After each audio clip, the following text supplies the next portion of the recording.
गृह रक्षा विभाग राजस्थान ने राजस्थान के अंदर होमगार्ड की वैकेंसीज निकाली है। लगभग 3,842 पदों पर यहाँ पर होमगार्ड की वैकेंसीज निकाली गई है। अभी ये इसके ऑनलाइन जो फॉर्म है वो 12 जनवरी से स्टार्ट होने वाले हैं। और इस वीडियो में हम लोग आज जानेंगे कि आप लोग किस प्रकार से होमगार्ड का फॉर्म को अप्लाई करना, ऑनलाइन किस प्रकार से बनना है, इसकी फीस कितनी है, इसकी योग्यता क्या रहने वाली है, फिजिकल टेस्ट किस प्रकार से होगा, रनिंग कितने की होगी, मेडिकल किस प्रकार से होगा, इन सारी बातों की चर्चा आज हम इस वीडियो में करने वाले हैं। इससे पहले यदि आप लोग मेरे चैनल पर नए हैं तो मेरे चैनल को सब्सक्राइब कर लीजिए ताकि होमगार्ड भर्ती से संबंधित आगे आने वाली जो भी न्यूज़ है वो सबसे पहले आप तक पहुंचती रहे। गृह रक्षा राजस्थान जयपुर से ये ऑफिशियल नोटिफिकेशन जारी किया गया है जिसके कि अंदर होमगार्ड, जिसे कि हम लोग कहते हैं गृह रक्षा स्वयंसेवक, इसके लिए यहाँ पर जो स्वयंसेवक जो पदों की संख्या, रिक्त पदों की संख्या है वो 3,842 पदों पर यहाँ पर इसकी वैकेंसीज निकाली जानी है। अब देखिए इसकी जो ऑनलाइन फॉर्म बना है वो ऑनलाइन फॉर्म बना 12/1/2023 से स्टार्ट हो जाएंगे और इसकी जो लास्ट डेट है वो है 11/2/2023, यानी कि लगभग पूरा 1 महीना आप लोगों को इस फॉर्म को भरने के लिए मिलेगा। तो आप लोग 11/2 से पहले पहले आप इस फॉर्म को अप्लाई कर दीजिएगा। मैं भी इस पर एक वीडियो बना दूंगा कि आप लोग घर बैठे अपने फ़ोन या कंप्यूटर से किस प्रकार से ऑनलाइन फॉर्म भर सकते हैं। अब हम लोग आगे चलते हैं। आगे यहाँ पर हम लोग देखते हैं इसकी आवेदन प्रक्रिया। तो आवेदन प्रक्रिया के लिए आप लोगों के पास में एक एसएसओ आईडी होना ज़रूरी है।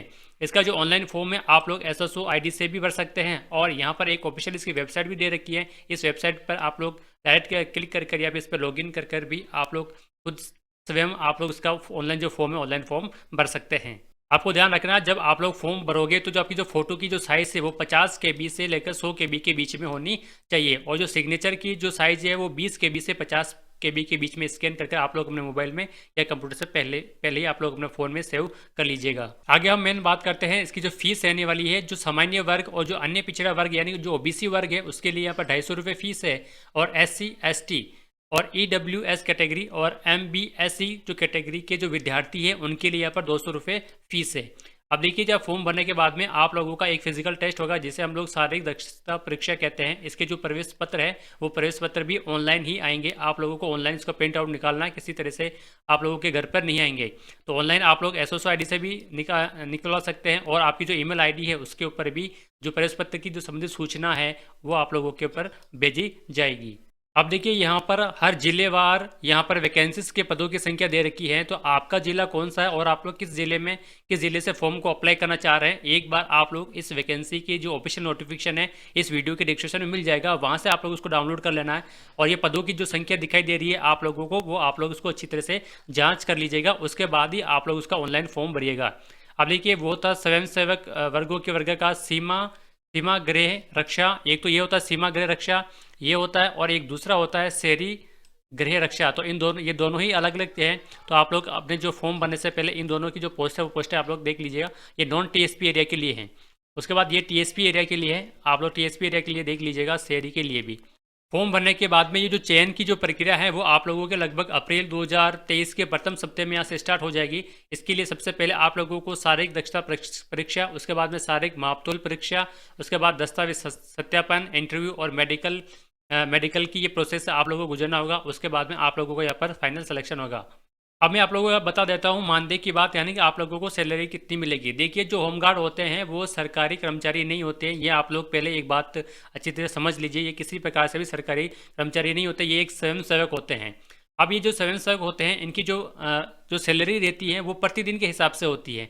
तो 693 रुपये प्रति दिवस होमगार्ड्स की यहाँ पर जो पैसे होते हैं उनको एक दिन के मिलते हैं। इसी तरह से जो चतुर्थ श्रेणी जो कर्मचारी लगेंगे इस होमगार्ड के अंतर्गत उनको 590 रुपये प्रतिदिन मिलेंगे।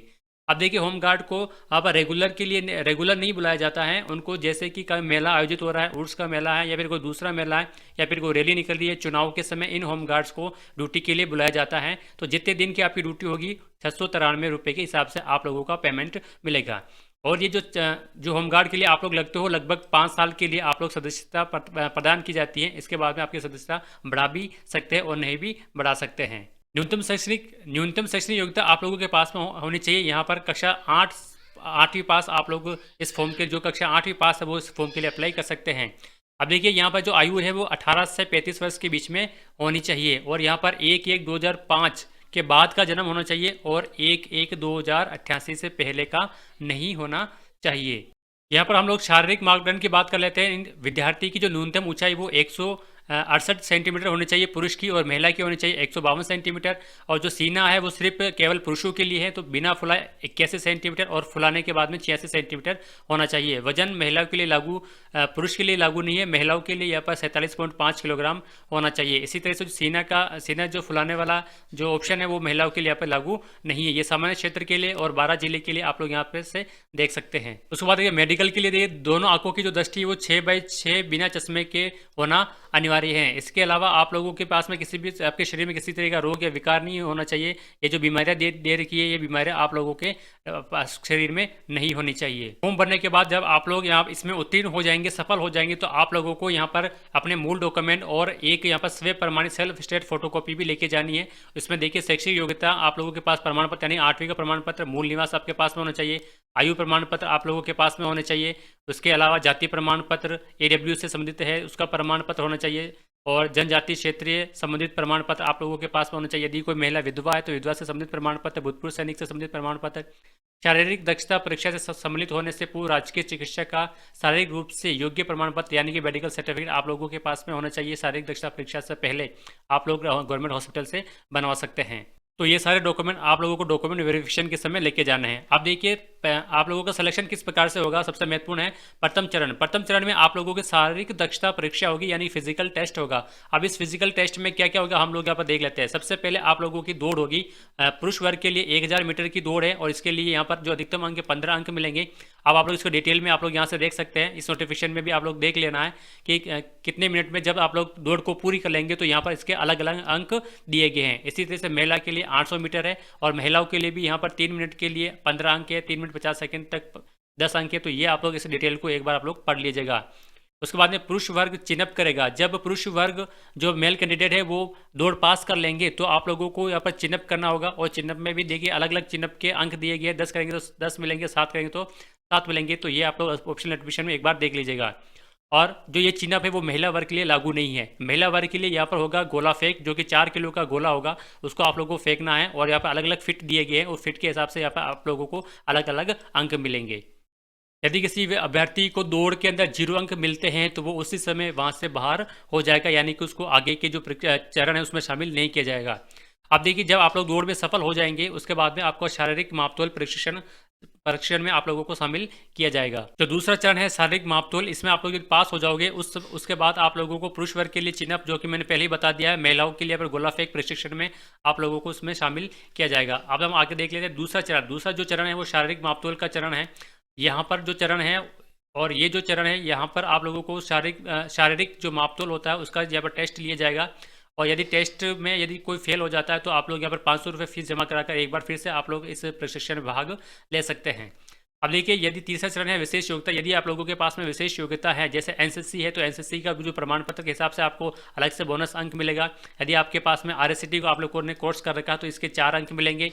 उसके बाद में यदि आप लोगों ने किसी तरह की आईटी कर रखी है, इलेक्ट्रीशियन, फिटर, प्लम्बर, वेल्डिंग किसी भी तरह की, तो उसके यहाँ पर 3 अंक मिलेंगे।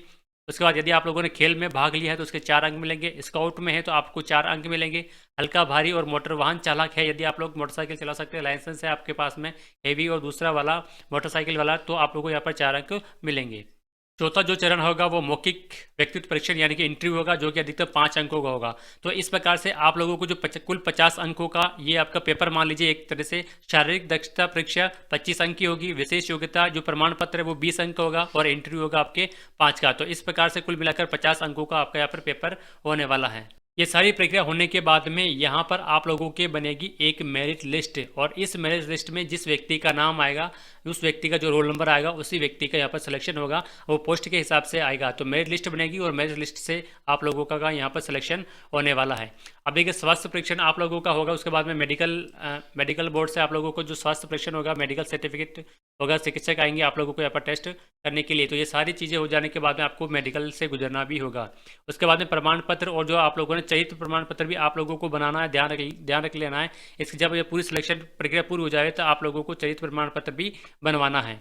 तो ये थी होमगार्ड भर्ती से संबंधित कुछ महत्वपूर्ण बातें मैंने आप लोगों को यहाँ पर बता दी हैं। आप लोग एक बार इस ऑनलाइन फॉर्म भरने से पहले इस ऑप्शन को एक बार जरूर पढ़ लेना, उसके बाद आप लोग फॉर्म को अप्लाई कीजिएगा। ऑनलाइन फॉर्म आपको किस प्रकार से भर सकते हैं वो आप लोग मेरे चैनल पर उसको मैं एक वीडियो बना दूंगा, उस पर जाकर आप लोग देख सकते हैं। फॉर्म 12 जनवरी से स्टार्ट होंगे, तो 12 जनवरी को मैं इसके पे एक वीडियो बना दूंगा। यदि ये वीडियो अच्छी लगी तो लाइक करना, शेयर करना, और यदि आप लोग मेरे चैनल पर पहली बार आए तो मेरे चैनल को सब्सक्राइब कर लीजिए, ताकि होमगार्ड भर्ती से संबंधित आगे आने वाले जो भी अपडेट है, जो भी न्यूज़ हो, सबसे पहले आप तक पहुँचती रहे। Thank you.